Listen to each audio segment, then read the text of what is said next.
Supreme court डंडा मारती है, कह रही है कॉमन सिविल कोड लाओ। आर्टिकल 29 राइट टू कल्चर एक फंडामेंटल राइट है। इसको आगे चलाएं, इस पे बार बार सोचें कि कहीं कोई तूफान ना आए अगर इसके लिए इन्होंने कोई कदम उठाए। आपने जो मेरे से पहला प्रश्न पूछा वो ये है कि ये यूसीसी है क्या। पता नहीं कैसे ये हिंदुस्तान में एक ये अजीबोगरीब चीज़ आ गई। What is negative in UCC? आजकल हालत ये है कि अगर वो जिसने के ऊपर रेप हुआ है उससे पुलिस को कुछ नहीं मिल रहा है और दूसरे वाले से कुछ मिल रहा है तो पूरा का पूरा सीन चेंज हो जाएगा। कोई आपसे पूछता है कि आप हिंदू हो कि मुसलमान हो? नहीं, देखिए मैं थोड़ा आपको बीच में रोकता हूँ। सवाल ये नहीं है, सवाल मैंने तो खत्म कर दिया, 1 मिनट खत्म कर दिया। मेरी एक छोटी सी बात कह रहा हूँ।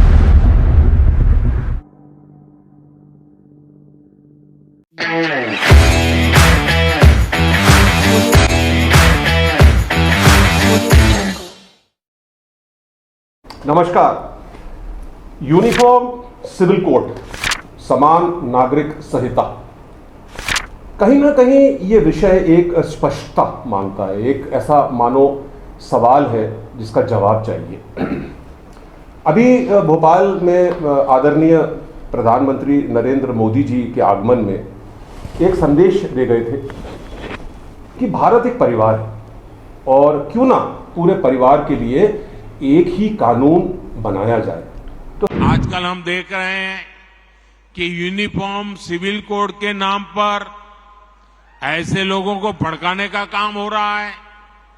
आप मुझे बताइए, एक घर में परिवार के एक सदस्य के लिए एक कानून हो, परिवार के दूसरे सदस्य के लिए दूसरा कानून हो, तो क्या वो घर चल पाएगा क्या? तो संभवतः ऐसा एक इंडिकेशन मिला कि जो समान नागरिक संहिता है या जो एक यूनिफॉर्म सिविल कोड है वो हिंदुस्तान में लागू हो सकता है। अगर पुराना इतिहास इसी सरकार का 3-4 वर्ष का देखें तो 3 अहम मुद्दे थे। एक तो कश्मीर का आर्टिकल 370 था, दूसरा राम मंदिर का निर्माण था और तीसरा यही यूनिफॉर्म सिविल कोड का इम्प्लीमेंटेशन था। तो 2 वादे तो पूरे हो गए।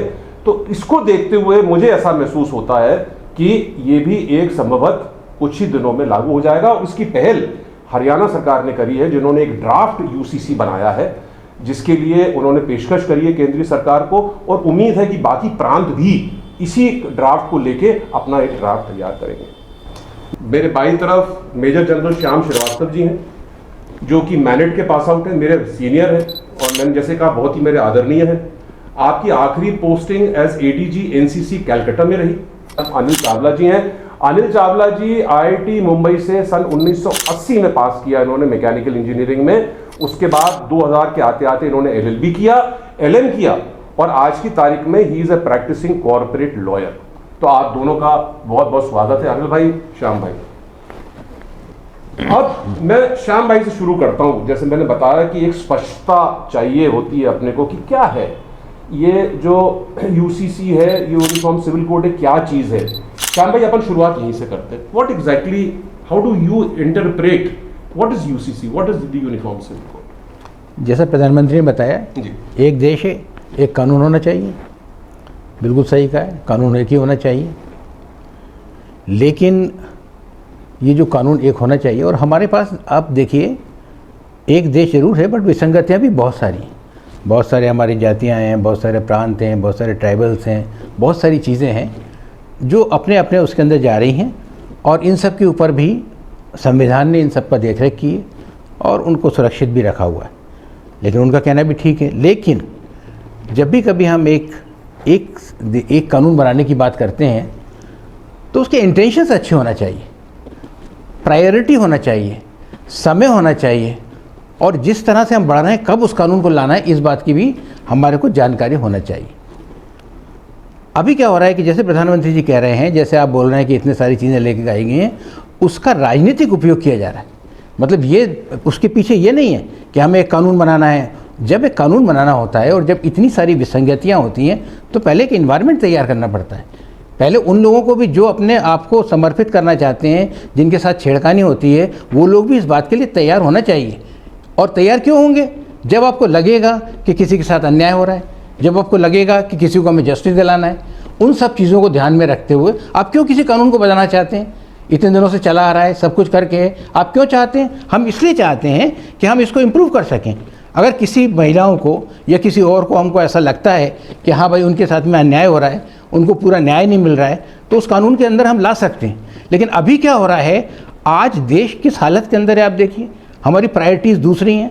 आज हमारे पास में आप नौकरियां नहीं है, आज महंगाई देखिए किस तरह बढ़ रही है, आज प्रोग्रेस देखिए किस डायरेक्शन के अंदर जा रही है, आज देश कैसे जल रहा है।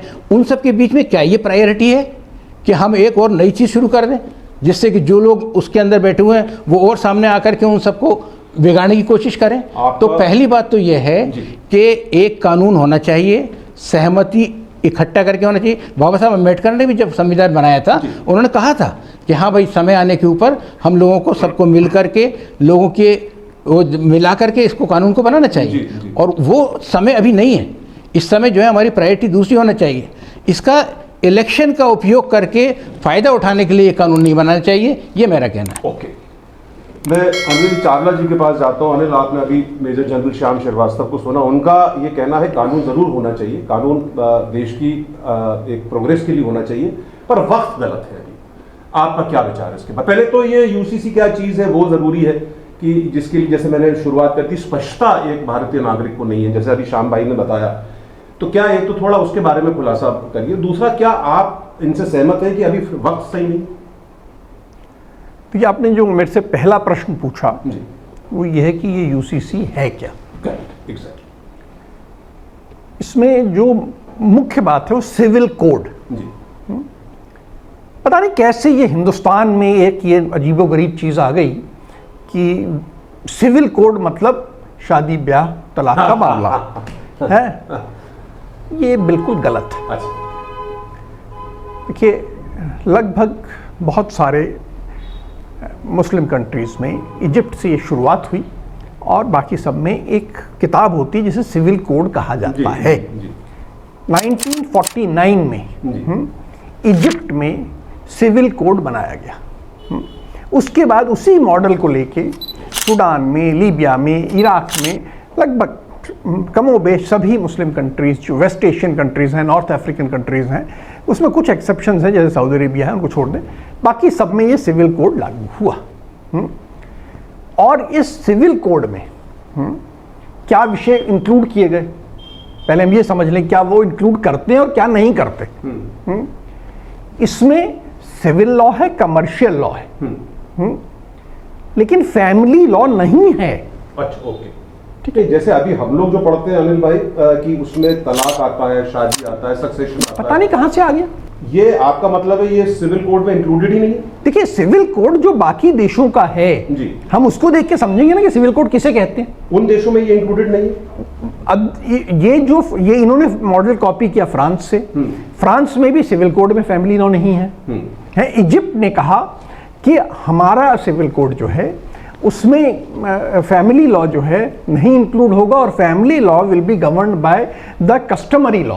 द ट्राइबल कस्टम्स हैं, वहाँ बहुत सारे ट्राइब्स हैं, उन्होंने कहा हम ट्राइब्स के हिसाब से। अब ये तो फिर बिल्कुल एक अलग चीज़ होगी जो आप बता रहे हैं। ठीक है। अब है 1949 में इजिप्ट का सिविल कोड आया और हमारा संविधान 1950 में बना। हमारे जो संविधान निर्माता थे उनके सामने हम मानते हैं कि इजिप्ट का सिविल कोड रहा होगा। इसलिए जो हमारे directive principles of state policy हैं उसमें आर्टिकल 44 इंक्लूड किया गया और यूनिफॉर्म सिविल कोड की बात कही गई। तो जहाँ तक मुझे समझ में आता है, उन्होंने कहा कि आप यूनिफॉर्म सिविल कोड बनाइए और उनके सामने मॉडल इजिप्ट का था। ओके। ये बाद में कुछ पॉलिटिकल एजेंडा है, एंटी मुस्लिम एजेंडा, भावनाएं भड़काने के लिए कि वो 4 शादी करते हैं, उनको डंडा मारो, ये कर दिया गया। अब हम जहां आर्टिकल 44 की बात आई है, यदि आपकी अनुमति हो मैं आर्टिकल 44 पढ़ना चाहूंगा आपके साथ। जरूर साहब, थोड़ा जितना सारांश में पढ़ ले। बहुत छोटा सा है, बहुत इससे छोटा आर्टिकल कोई है ही नहीं। है एक लाइन का आर्टिकल है। ये कहता है the state shall endeavour to secure for the citizens a uniform civil code throughout the territory of India. Correct. इसमें फोकस किस पे है? Throughout the territory of India. जब वो चाहते तो ये कह सकते the state shall endeavor to secure for all its citizens of different religions. Uniform civil code तो फोकस रिलीजन्स पे हो जाता, उनका इस पे फोकस नहीं था। उनका था कि पूरा जो हम एक सारी रियासतों को मिला के कर रहे हैं, इसमें जो सिविल लॉ है वो सेम रही। अब जैसे अब आप सिविल कोड से जुड़ा हुआ एक कानून है जो कि आज हम इस्तेमाल करते हैं, सभी वकील इस्तेमाल करते हैं, उसे कहते हैं सिविल प्रोसीजर कोड, है सीपीसी। हर आप कोर्ट में जाते हैं, एफिडेविट बनाते हैं, कोई आपसे पूछता है कि आप हिंदू हो कि मुसलमान हो? नहीं पूछता, कोई नहीं पूछता, क्यों? कानून एक है। आप कंपनी इनकॉर्पोरेशन करते हो, कानून एक है। तो देखिए सिविल कोड में इन सब कंट्रीज में कॉन्ट्रैक्ट एक्ट आता है, कंपनीज एक्ट आता है, कोऑपरेटिव सोसाइटीज एक्ट आता है, सोसाइटीज एक्ट आता है, सीपीसी आता है यानी सिविल प्रोसीजर कोड आता है।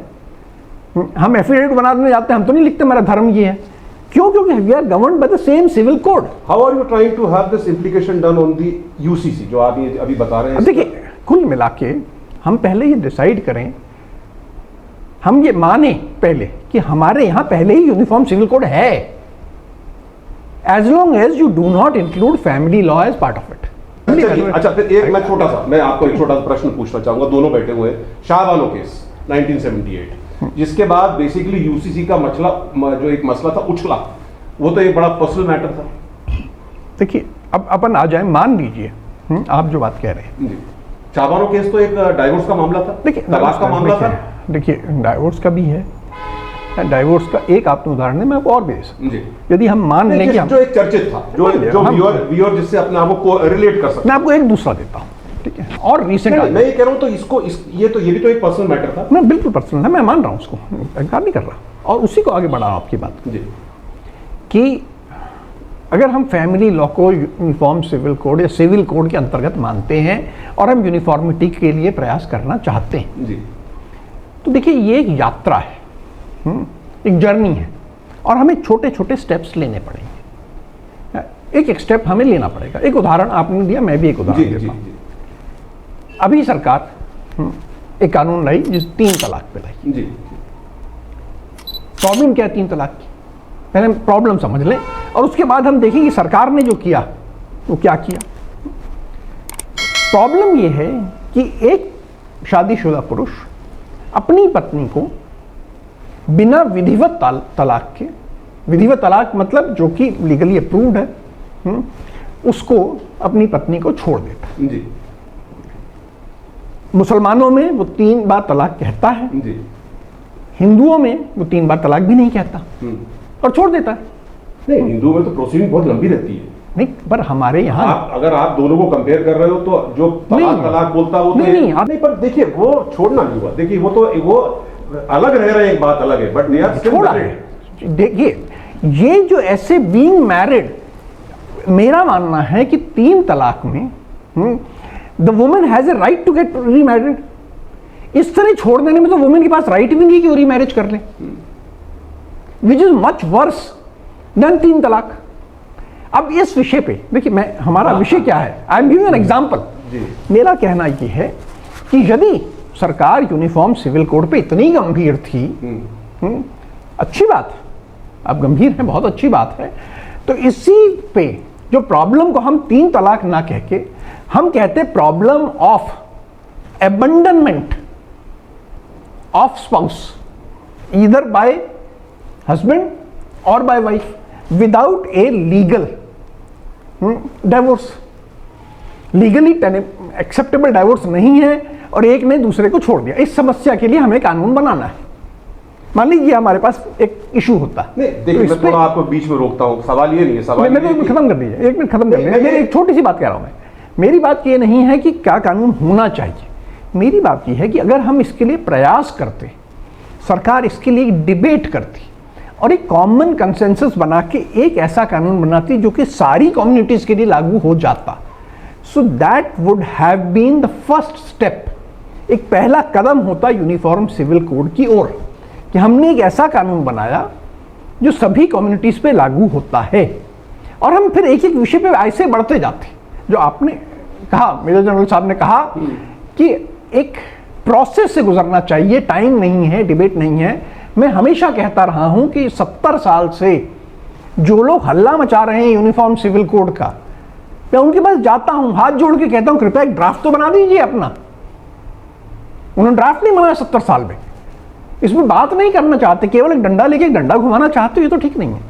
चलिए एक्चुअली क्या होता मैं है, श्याम भाई पे आता हूं, जो अभी अनिल ने बताया। देखिए अब ये रुक अपना डिस्कशन का बिल्कुल पलट गया। नहीं मैं वापस ले आऊंगा आप बिल्कुल। नहीं मैं जो पूछना चाह रहा था, मैं अनिल से भी वापस आऊंगा कि अनिल का ये कहना है कि इसमें एक तो आपके पर्सनल मैटर्स नहीं आने चाहिए, पहली चीज। दूसरी चीज, इन्होंने जैसे तलाक तलाक तलाक का बोला कि ठीक है, उसकी लैंग्वेज चेंज कर दी है कि आप उनके लिए ये कानून है तो आप इनके लिए कोई कानून क्यों नहीं है। देखो ये पर्सनल मैटर आता है। अब आप इसको कंटिन्यू करें।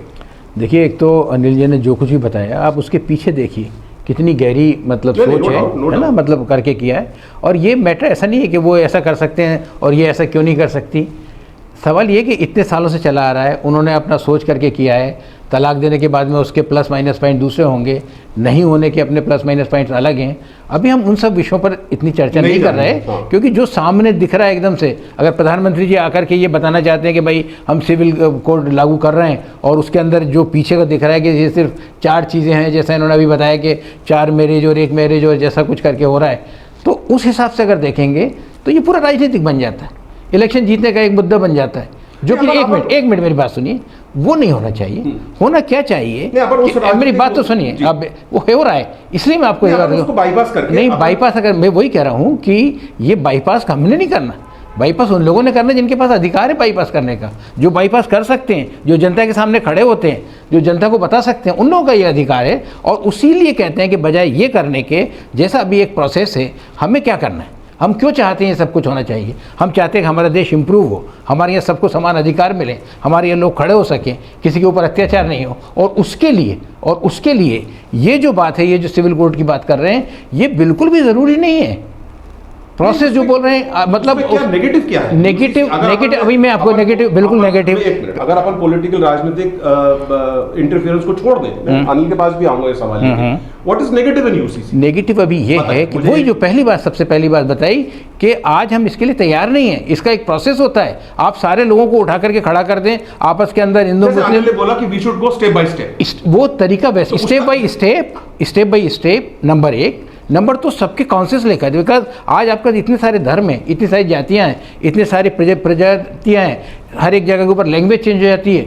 अभी इतनी सारी इश्यूज़ के अंदर अगर आप कोई चीज़ छोड़ देंगे और बिना किसी से डिस्कस किए छोड़ देंगे, बिना लोगों को साथ लिए वो छोड़ देंगे, तो उसका परिणाम क्या होगा? लेकिन अभी ऐसा दिखता नहीं है कि ऐसा दिखता नहीं है, लेकिन किया नहीं जाएगा करने की। मेरी बात तो सुनिए, हरियाणा में ड्राफ्ट तैयार किया जा रहा है, उसके ऑब्जेक्शंस हो सकता है कि नेशन से मांगे जाए। बताइए आपके क्या सुझाव है? ये नहीं, अगर किया जाए, लेकिन अभी जैसा बताया जा रहा है, और तो उसको देखते हुए वही कह रहे हैं, अगर वैसा करके होता मैं तो कहता हूँ होना चाहिए। हाँ। हर एक जगह के ऊपर एक देश एक कानून होना चाहिए। चलिए मैं अनिल के पास आता हूँ। अभी मेजर जनरल ने बोला कि अगर एक सबसे स्टेप बाय स्टेप किया जाए, जैसे आपने बताया, एक प्रोसेस में चला जाए, तो क्यों नहीं होना चाहिए? होना चाहिए। आपका क्या उसमें टेक है?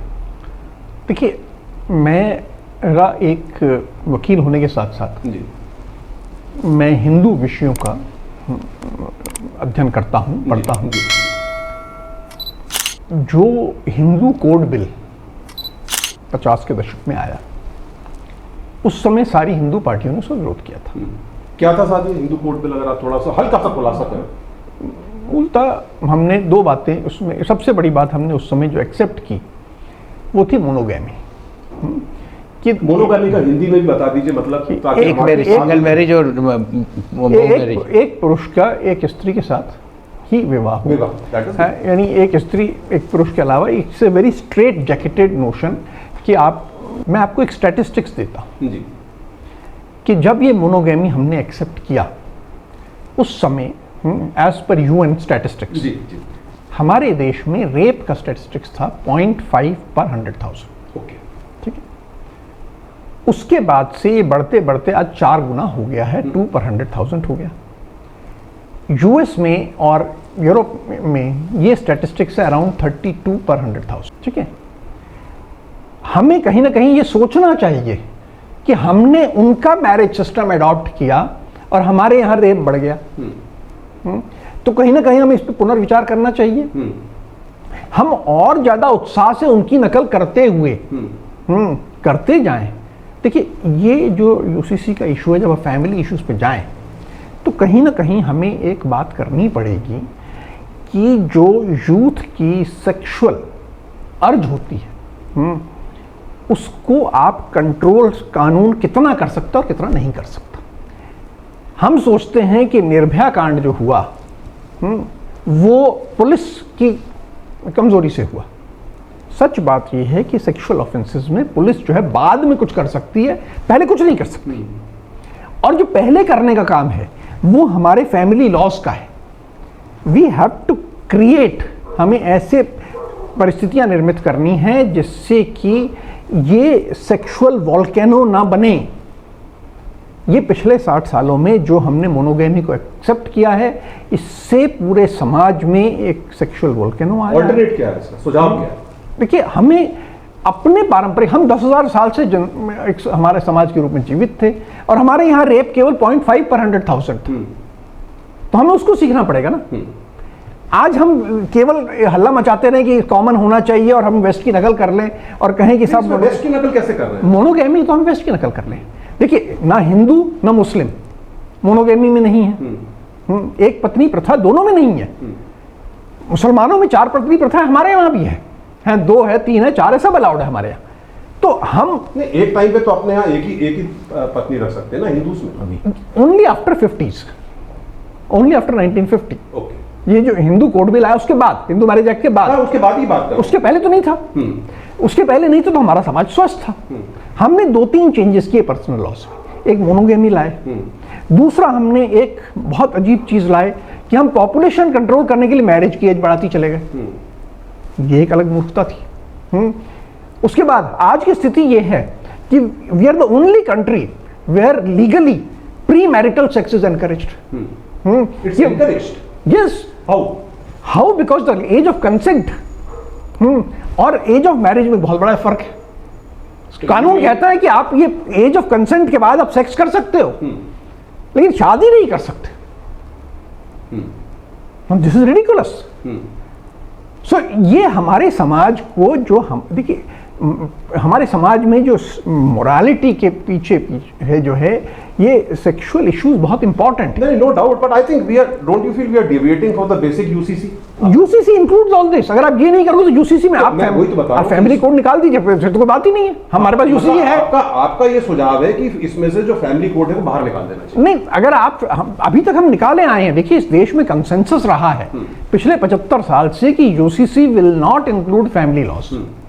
अभी उसको तोड़ा जा रहा है। What is the condition of the UCC in other countries like America, Pakistan, Malaysia? देखिए, आप किसी से आज नहीं, ऐसे पूछ रहा हूं। देखिए, वहां पर बहुत सिंपल बात है। आज वहां पर जो है उतने डाइवर्स लोगों मिलके नहीं बने। ये एक पॉइंट जरूर है। तो वहां पे एक डोमिनेंट एक रिलीजन है, एक उन्होंने बड़ा इजी है उनके लिए। हम जो है, see we are like a continent. Correct. अपने यहाँ वैरायटी बहुत ज्यादा है। आज आप कहें कि सब यूरोपियन यूनियन में जितने भी 27-28 देश हैं, उनका हर एक देश का अलग कानून है कि नहीं है?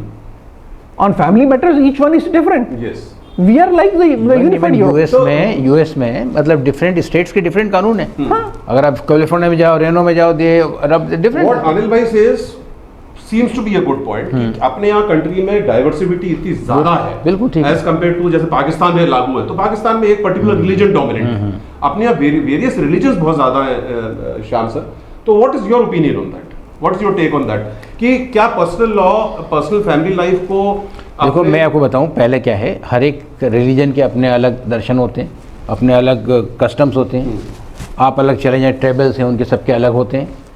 पहली बात तो हमें ये देखना है कि जो भी कोई कंट्री को इफेक्ट नहीं कर रहा है उसे हमें टच नहीं करना है ना। आपके यहाँ कोई फ्यूनरल होता है, किसी के यहाँ कुछ ये होता है, बहुत सारी चीज़ें होती हैं जो एक दूसरे से अलग होती हैं। एक मिनट बात सुनिए। तो जहाँ पर आपको बहुत ज़्यादा फर्क नहीं पड़ रहा, आप क्यों उनको डिस्टर्ब करते हैं? Let everyone to do their this thing, क्योंकि हम अनेकता में एकता की बात करते हैं। Everyone will enjoy. आपको धर्म से आपसे बोलेंगे अब ये ऐसा चीज़ करना बंद कर दो, तो हर एक को बुरा लगेगा, हर एक को होगा।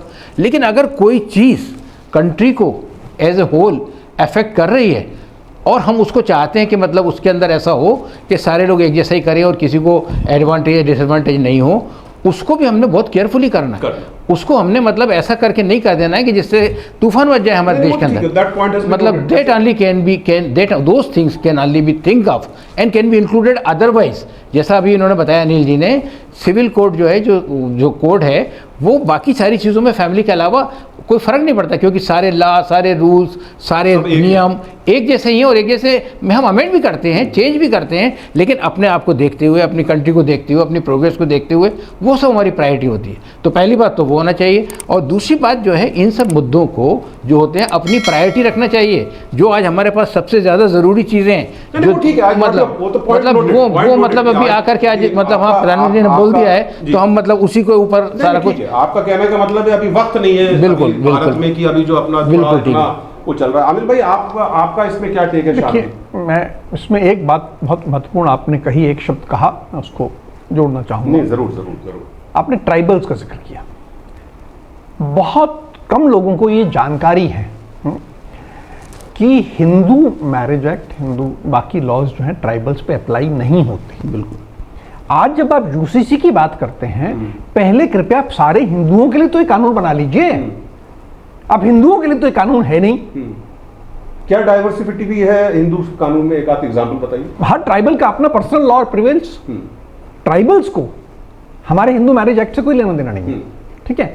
और मैं आपको एक मजे की बात बताऊं कि ट्राइबल्स में जहां हमारे ये हिंदू मैरिज एक्ट और हिंदू एक्ट अप्लाई नहीं करते, वहां सेक्सुअल क्राइम्स बहुत कम हैं। नहीं, वो तो पॉइंट नोटेड आपने जो बताया। देखिए, वहां पर औरतें ऑलमोस्ट सेमी न्यूड रहती हैं, लेकिन फिर भी वहां रेप नहीं होता, और आपके यहां होता है, तो हम उनसे सीखें।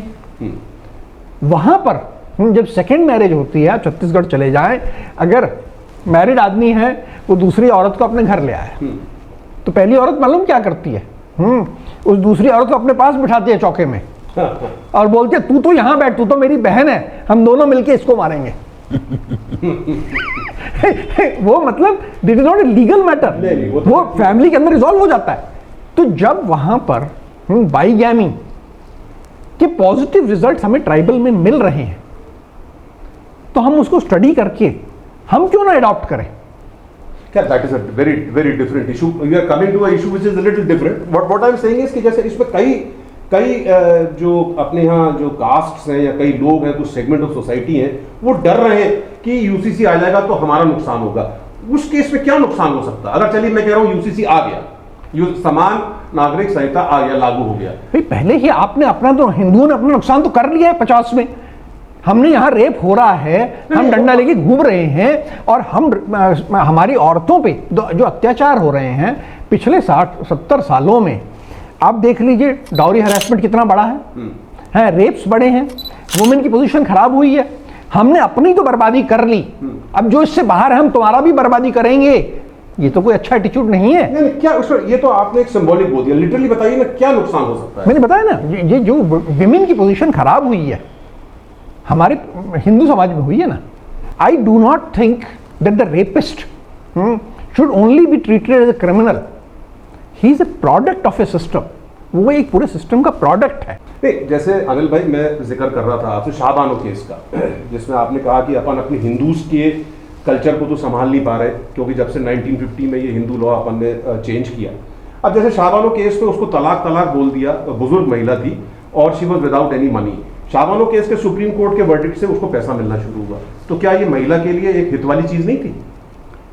देखिए, महिला के लिए हित वाली चीज है, लेकिन मैं हर उस महिला को ऐसा ही हक दिलाना चाहूंगा जिसको उसके पति ने चाहे तलाक बोल के, चाहे बिना तलाक बोले, चाहे वो महिला हिंदू हो, मुसलमान हो, सिख हो, सबको अधिकार मिलना चाहिए। आज देखिए, मैं एक हिंदू हूं और मुझे हिंदुओं की चिंता पहले है, बाकी की चिंता बाद में। आज आप ये देखिए, एक मिनट मैं क्षमा चाहता हूँ, ये आपने स्पष्ट बोल दिया, बहुत अच्छी बात है। हाँ। लेकिन जो कानून बना रहा है या जो अभी आज कुर्सी पे बैठा हुआ है, वो ये नहीं सोच सकता कि मुझे पहले हिंदू की चिंता है। देखिए, पहले एक मिनट, उसके लिए तो दोनों समुदाय बराबर होने चाहिए, लेकिन बराबर कहाँ हैं? नहीं, आप स्पेशल कानून बना रहे हो 3 तलाक का, जो कि केवल स्पेशल है, आपने हिंदुओं के लिए बनाया नहीं।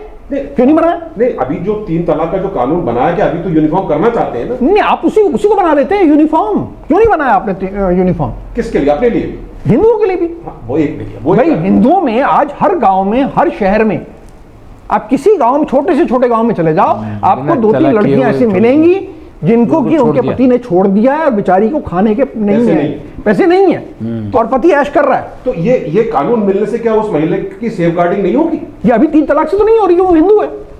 नहीं, वो तो अभी की बात है। मैं नहीं, तो कह रहा, आप 3 तलाक, अरे भाई आप पूरा इतना बड़ा, इससे नहीं होगा ना, यूनिफॉर्म वो जो बना के कह रहे हैं उससे नहीं होगा। आप पहले एक स्टेप लेते चलिए। एक बात जो आप ये स्टेप लीजिए, आप पहले इसमें तो करिए।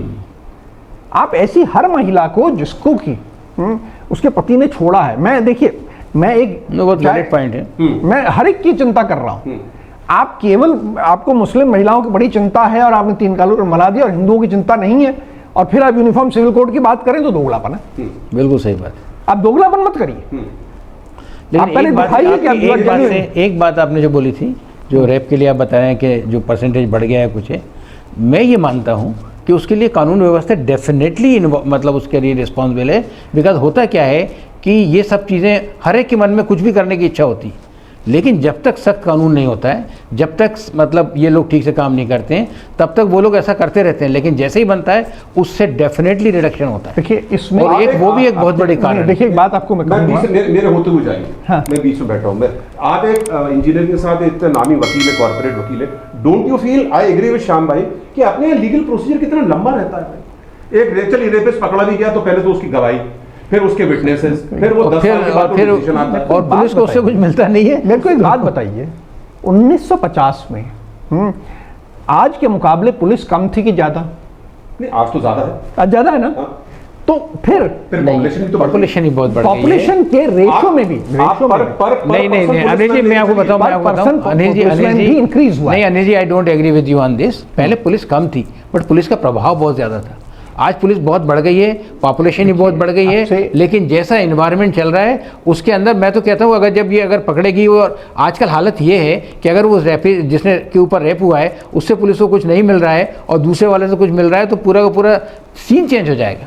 देखिए करप्शन है, सब है, लेकिन हाँ, आपका मतलब बात मेरी ये नहीं, आपके मैं एग्री हूँ कि आपने जो कहा है कि हमारे पास, हमारे गांव में पहले ऐसा होता था कि प्री इंडिपेंडेंस पुलिस की उपस्थिति वॉज वेरी वेरी नॉमिनल पर 100,000। पुलिस जो रेशो था बहुत कम था आज के मुकाबले, पर 100,000। Don't look at absolute numbers. और उसके बावजूद dowry harassment was practically unheard of. He said the point. The police was very effective.